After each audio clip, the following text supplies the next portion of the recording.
Assalamualaikum warahmatullahi wabarakatuh. Kabar tentang adanya ular mengerikan bernama Sajaul Akro seringkali didengungkan di atas mimbar ataupun muncul di banyak buku dan website. Sajaul Akro disebut sebagai sang teman kubur orang-orang yang melalaikan sholatnya. Inilah salah satu dari beberapa jenis siksa kubur yang mengerikan. Di dalam kubur yang gelap, Sajaul Akro akan muncul menjumpai seseorang yang saat hidupnya gemar meninggalkan sholat. Suaranya menggelegar bak halilintar, berkata kepada si pelalai sholat, "Aku diperintahkan untuk memukulmu, karena kau meninggalkan sholat dari subuh ke zuhur, kemudian zuhur ke asyar, dan asyar ke maghrib, dan maghrib ke isya hingga subuh." Sajaul Akro pun kemudian memukul dengan keras, terus memukul hingga hari akhir kelak. Penampakan si ular sangatlah mengerikan. Berukuran besar, matanya dapat memancarkan api, tangan dan kukunya terbuat dari besi dan membawa alat pukul dari besi pula. Hadis yang menyebutkan tentang Sajaul Akro sangatlah panjang. Disebutkan bahwasanya hadis tersebut datang dari Abu Hurairah. Barang siapa yang menjaga dirinya dari sholat 5 waktu, maka Allah akan memuliakan dirinya dengan 5 perkara. Diangkat darinya kesempitan, diangkat darinya azab kubur, diberikan kitab catatan amalnya dari arah sebelah kanan, dan ketika melintasi sirat seperti kilat menyambar, dan dimasukkan syurga tanpa hisab.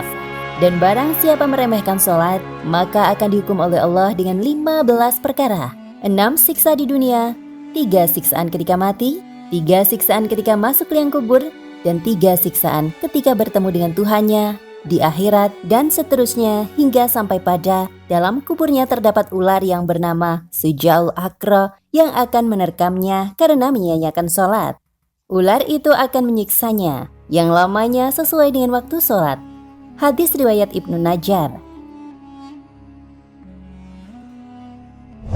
Sayangnya, menurut para ulama, hadis tersebut lemah riwayatnya atau dhaif, bahkan palsu atau maudhu. Ibnu Jauzi memasukkan hadis tersebut dalam kitabnya Al-Mauzu'at yang berisi hadis-hadis maudhu atau palsu. Imam Asyuyuti pula sependapat dengan Ibnu Jauzi dan menilai hadis tersebut sebagai hadis palsu yang mengatasnamakan Rasulullah. Imam Az-Zahabi dan Ibnu Hajar juga menyebut hadis tersebut dalam kitab mereka sebagai hadis palsu. Imam Az-Zahabi berkata, "Yang nampak hadis ini batil di mana kemunculan hadis datang dari pemalsuan yang dilakukan oleh sebagian pengikut Thariqah As-Sufiyah.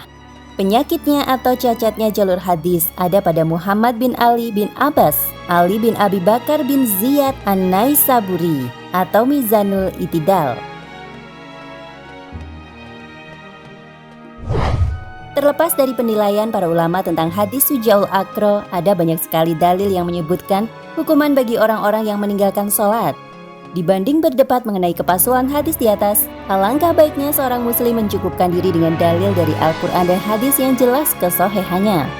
Sesungguhnya Allah berfirman tentang orang yang menyia-nyiakan sholat.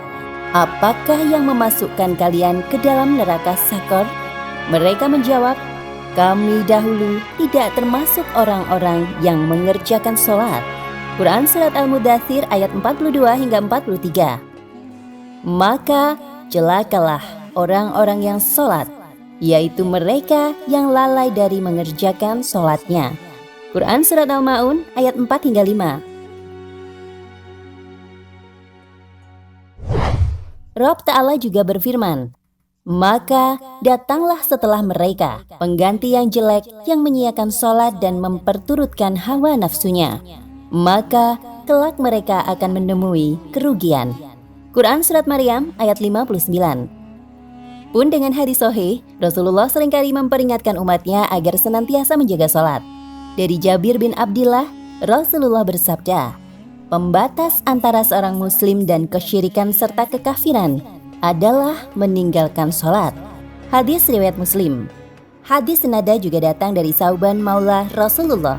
Beliau Shallallahu Alaihi Wasallam bersabda, "Pemisah antara seorang hamba dengan kekufuran dan keimanan adalah sholat. Apabila dia meninggalkannya, maka dia melakukan kesyirikan." Hadis riwayat At-Tabari. Ibnul Qayyim menyebutkan, seorang yang meninggalkan sholat wajib terjatuh dalam dosa yang amat besar. Lebih besar dari dosa membunuh jiwa yang haram dibunuh, dosa mengambil harta dengan batil, dosa berzina, dosa mencuri, dan dosa minum minuman keras. Meninggalkan sholat akan mendapat konsekuensi hukuman Allah, kemurkaannya, serta akan dihinakan baik di dunia maupun di akhirat. Semoga kita bukan termasuk orang yang meninggalkan dan melalaikan sholat. Rabbi ij'alni muqima as-sholat. Ya Allah, jadikanlah aku orang yang tetap mendirikan sholat.